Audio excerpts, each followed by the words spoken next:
Hey guys, Cave Platypus here, and today we're going to be checking out the Jurassic World Epic Evolution Wild Roar Ekrixinatosaurus. So, getting straight into it, first things first, I love the stubby little arms. We'll get more into that when she's out of the box, but I just got to show off the arms are glorious. But, you can see the package art. It's pretty much the same as everything else in the Epic Evolution line. It's still pretty nice, though. You can see he's part of the Alpine or Tundra biome, I believe.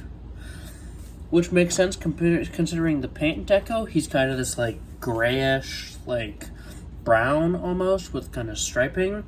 And so you could definitely see something like this, like, stalking the icy tundra. And if we flip the box on over, you can see a little showcase of, he's got the dial that we've seen on a lot of these, like the Ruthless Rampage Aloe and the Neo Venator. You can see right here, the others in the line, you got the Griposuchus, the Megalosaurus, and the Hesperosaurus. I do have all of those ordered. They're just not coming yet. They're all sold out on Amazon. But once those are out, I will, of course, do a full review on all that wave. Whether you want that individually or one big video, be sure to let me know. But with all that being said, let's go ahead and get this guy out of the box, shall we? Alright guys, and here we've got the Ekrixinatosaurus fully unboxed. And I'm just going to say right now, this might be a better Carnotaurus than the actual Jurassic World Carnotaurus. Purely because of the arms. The sculpting on the arms, the fact that it's literally just a little ball joint and there's no arm, it's just wrist, that is peak Abelisaurid right there. Now, unfortunately, I do have a gripe about this figure right out the box. Can't stand very well. I've got to position the feet very particularly. I don't know if this is a QC issue or if all of them are like that, but you can kind of see how his feet aren't completely laying flush against the ground. That's because, for some reason, they cannot. I don't know why that is. I had a very similar issue on my Rugops Primus, which I don't have on hand, but it's very similar, where straight out the packaging, it just could not really stand up. But as long as you kind of just finagle it, you can get it in some... It can stand, you just gotta be careful. But with the negatives out the way, the sculpting is glorious. The striping, the kind of like light periwinkle against the kind of dark brown/gray, that looks really good. And then the black on the head, the kind of almost like mask, like raccoon look. And then just a little splash of like yellowy brown there. All that comes together very nicely. The osteoderms on the back, the almost pangolin-esque scales on the tail in particular, I find very interesting. Not a choice I would have personally done, but it definitely serves to distinguish it from some of the other Abelisaurids in the line. Which, speaking of which, we're just going to go ahead and... got here the Quilmosaurus, which is an Abelisaurid. I looked it up. I thought it was a Tyrannosaur, but it is in fact an Abelisaurid, like Ekrixinatosaurus here. Much smaller. And here you can see what I was talking about earlier with the Ekrixi having some trouble standing. It's probably fixable, but I don't know. Got here the Jurassic World Dominion Scorpio Venator. These two look pretty nice together. I love the... I actually, I said that the, like, scales on the tail distinguish it from some of the other Abelisaurids, but looking at it compared to Scorpio Venator here, I can almost see where the inspiration came from for the Ekrixinatosaurus's, like, tail pattern, like tail scalation. But enough about Scorpio Venator. I have here the Hammond collection. Oh, jeez. He does not like to stand up. That's gonna be an issue. But I have here the Hammond Collection Carnotaurus.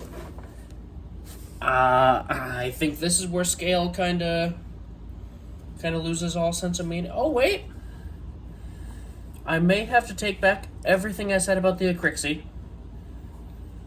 He may be able to stand. I might just be silly. Okay, there we go.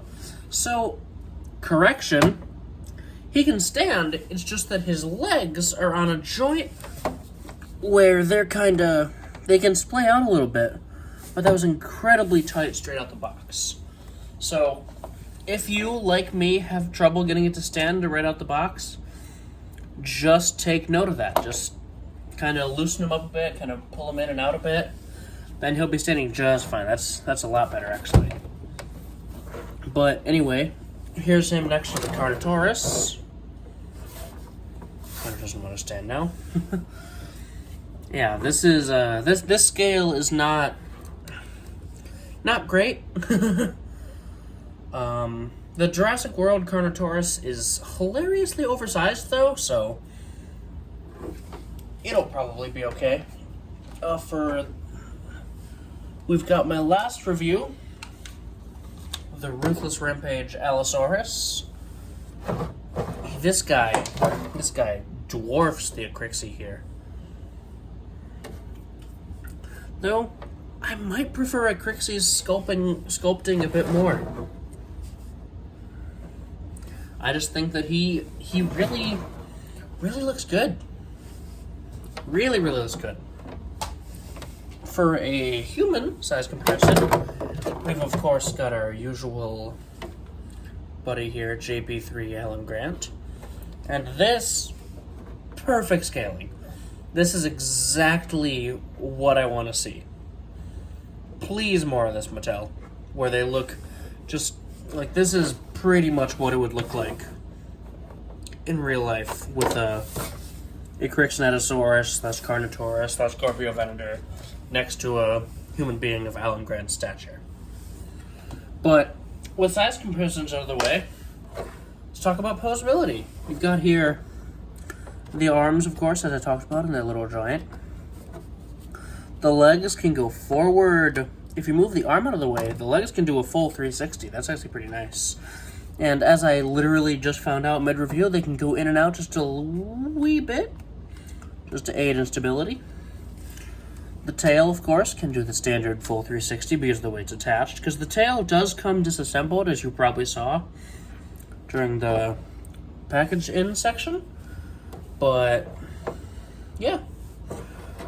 He's got the dial here, where you can make him roar, make him chomp, you can bite upward, bite downward. And, of course, right here, he's got it's not as well hidden as, say, some of the Stegosaurs and whatnot, but it doesn't stick out too bad from a side profile, especially from this side. The little DNA scanner here, got that right there.